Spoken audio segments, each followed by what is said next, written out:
امام بخاری رحمۃ اللہ علیہ پیدا ہوئے تو نابینا تھے۔ میں چونکی اور سیدھی ہو کر بیٹھ گئی، کیونکہ میرے ایک بیٹے کی آنکھوں میں بھی ایک بڑا مسئلہ تھا جو کسی ڈاکٹر سے حل نہیں ہو رہا تھا۔ آپ جانتے ہیں کہ امام بخاری رحمۃ اللہ علیہ کون تھے؟ ہو گئی نا مولویانہ باتیں شروع۔ انہی گھسی پھٹی باتوں کو سنانے کے لیے یہ زینت مجھے یہاں گھسیٹ لائی ہے۔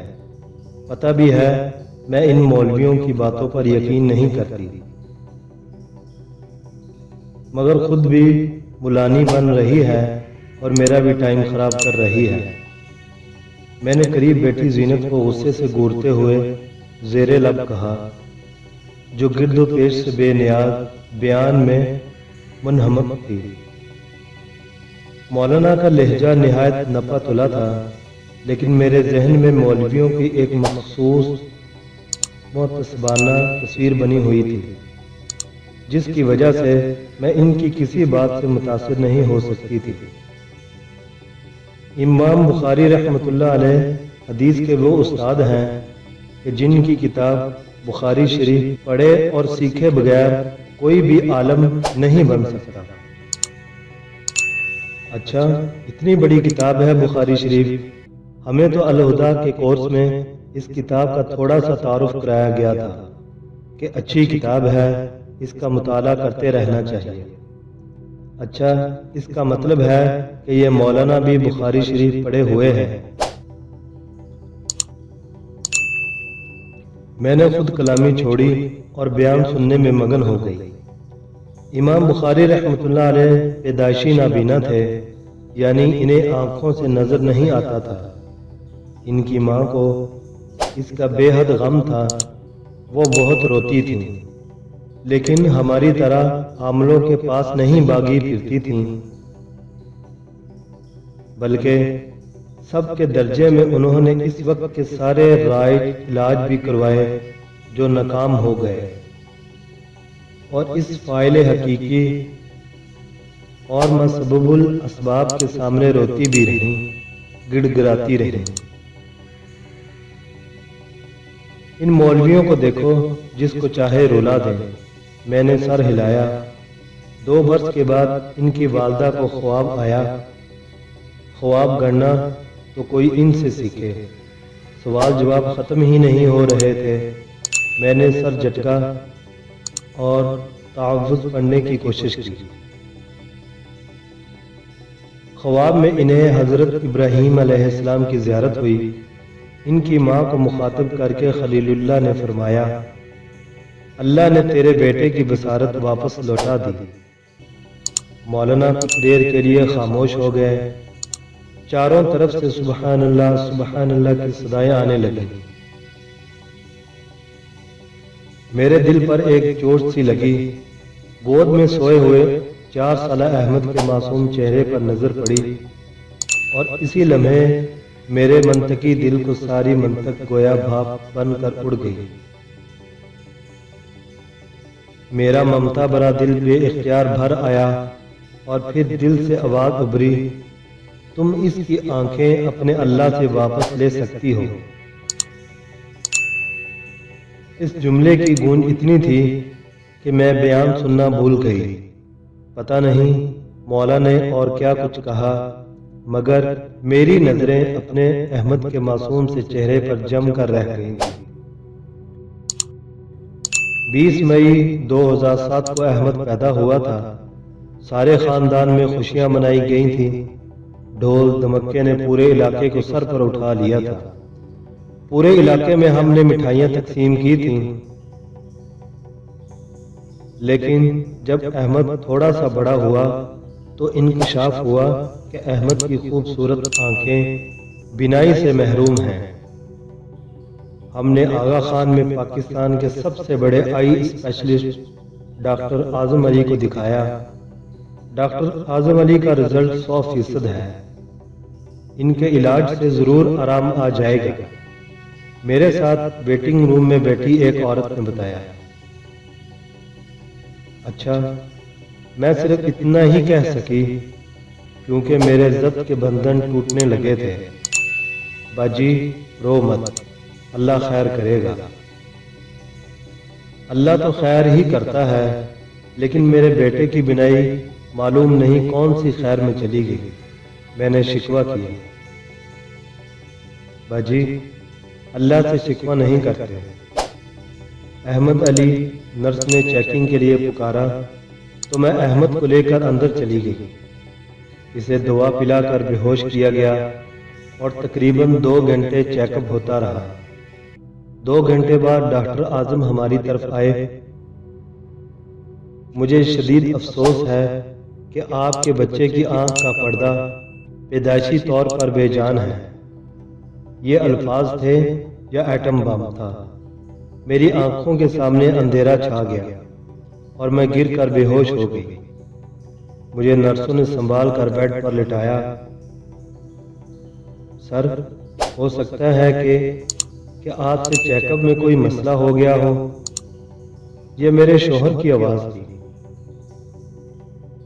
بھائی، میں نے 15 برس آنکھ کے پردے پر کام کیا ہے، مجھے اتنا بھی نہیں معلوم ہوگا کہ پردہ زندہ ہے یا مردہ۔ ڈاکٹر صاحب نے مشفقانہ لہجے میں کہا، یعنی اب کچھ نہیں ہو سکتا۔ میرے شوہر نے کہا، ان کی آواز بھی آنسوؤں سے بوجھل تھی۔ آپ 1 سال بعد دکھائیں، یہ تھوڑا بڑا ہوگا تو پھر مزید دیکھیں گے۔ مجھ سے جو ہو سکے گا ضرور کروں گا۔ ڈاکٹر اعظم یہ کہہ کر چلے گئے۔ صاف لگ رہا تھا کہ انہوں نے طفل تسلی دی ہے۔ مجھے میرے شوہر ویل چیئر پر ڈال کر گاڑی تک لائے۔ اس کے بعد بھی ہم نے بہت سے چھوٹے بڑے ڈاکٹروں کو دکھایا۔ ڈاکٹر ام محمد صاحبہ کو بھی دکھایا۔ انہوں نے آب زمزم ڈالنے کا کہا، مگر 1 برس ہو گیا، کچھ نہیں ہوا۔ ہاں، میں ان کی آنکھیں اپنے اللہ سے مانگوں گی۔ کیا ہو گیا کومل، کس سے باتیں کر رہی ہو؟ شوہر کی آواز سے میں چونکی۔ مجھے پتہ ہی نہ چلا کہ میں گاڑی میں خود سے باتیں کرنے لگی تھی۔ کچھ نہیں بھائی، کچھ تو ہے، شوہر نے اصرار کیا۔ وہ دراصل زینت مجھے اپنے ساتھ ایک بیان میں لے گئی تھی۔ میں نے شوہر کو اصل بات بتانا شروع کی۔ تم اور بیان؟ کس ملا کے بیان میں چلی گئی تھی؟ انہوں نے طنزیہ لہجے میں کہا۔ پتہ نہیں کون تھے۔ یہ ملاؤں کے چکر میں مت پڑو، میرے شوہر نے گاڑی کی رفتار بڑھاتے ہوئے کہا۔ کوئی پاگل ہی ان کے چکروں میں آئے گا، لیکن ایک کام کی بات انہوں نے بتائی ہے، میرا اس پر عمل کا ارادہ ہے۔ میں نے پرعزم لہجے میں کہا۔ کیا بات کہہ دی جو تم جیسی ڈھیٹ کے دل میں اتر گئی؟ کوئی خاص نہیں، بس ایک واقعہ سنایا تھا۔ پھر میں نے امام بخاری رحمۃ اللہ علیہ والا واقعہ انہیں سنا دیا۔ وہ بھی باپ تھے۔ جب احمد کے حوالے سے انہوں نے یہ واقعہ سنا تو کچھ دیر خاموش رہے، پھر اپنی عادت کے مطابق بولے، اپنا منہ دھو کے دعا مانگنا۔ وہ کوئی اور لوگ تھے جن کی اللہ سنتا تھا۔ اس کے بعد میری زندگی بالکل بدل گئی۔ اپنے بچے کے لیے اس کی بینائی کی خیرات مانگنے کے لیے میں کس طرح نہ اپنے رب کے سامنے گڑ گڑائی۔ رات پر تڑپی۔ میں جو اپنی مخصوص تربیت و ماحول کی وجہ سے علماء کرام کا مذاق اڑایا کرتی تھی، ان کی کسی بات پر یقین کرنا تو دور کی بات تھی، مگر اس کے باوجود امام بخاری رحمۃ اللہ علیہ کا یہ واقعہ اس دن گویا میرے دل کی اتھاہ گہرائیوں میں اتر گیا تھا۔ مجھے کامل یقین ہو گیا تھا کہ میں بھی امام بخاری رحمۃ اللہ علیہ کی والدہ کی طرح رو رو کر اللہ سے مانگوں گی تو ضرور میرے بچے کو روشنی ملے گی۔ میں روتی رہی، گڑ گڑاتی رہی، یوں 6 ماہ گزر گئے۔ اور پھر ایک دن بیٹھے بیٹھے اچانک میرے اندر ایک ابال سا اٹھا اور پھر مجھ سے بیٹھا نہیں گیا۔ میں نے ہسپتال فون کر کے ایمرجنسی میں اپوائنٹمنٹ لیا اور پھر شوہر کو فون کیا، سنیں جلدی سے گھر آ جائیں، ڈاکٹر کے پاس چلنا ہے۔ کس ڈاکٹر کے پاس؟ انہوں نے حیرت سے کہا، ڈاکٹر اعظم علی کے پاس۔ اور کس کے پاس؟ یہ اچانک کیا ہو گیا بیٹھے بٹھائے تمہیں؟ چھوڑیں یہ سب باتیں، بس ابھی گھر پہنچے، جلدی کریں نا۔ شدت جذبات سے میری آواز بلند ہو گئی تھی۔ میرے اندر کی ممتا نے ایک جنون کی شکل اختیار کر لی تھی اور مجھے اپنے آپ پر کنٹرول نہیں رہا تھا۔ ارے پاگل ہو گئی ہو کیا؟ کوئی اپوائنٹمنٹ تو لیا نہیں، ایسے کیسے چلے جائیں؟ اس بار انہوں نے نہایت نرمی سے مجھے سمجھانا چاہا، شاید وہ میری کیفیت بھانپ گئے تھے۔ میں نے فون پر بات کر لی ہے کہ ہم آ رہے ہیں، ایمرجنسی میں رکھنا ہے، آپ آ جائیں بس۔ یہ کہہ کر میں نے فون کاٹ دیا۔ میں نے جلدی سے احمد کو تیار کیا، عبایا اوڑھی اور زندگی میں پہلی مرتبہ نقاب لگایا۔ ٹھیک 20 منٹ بعد گاڑی کے ہارن کی آواز سنائی دی۔ میں نے احمد کو بیبی کاٹ میں لٹایا اور گیٹ سے باہر نکل گئی۔ مجھے دیکھ کر وہ حیرت سے کنگ ہو گئے۔ تھوڑی دیر کے بعد بولے، تمہارا دماغ خراب ہو گیا ہے کیا؟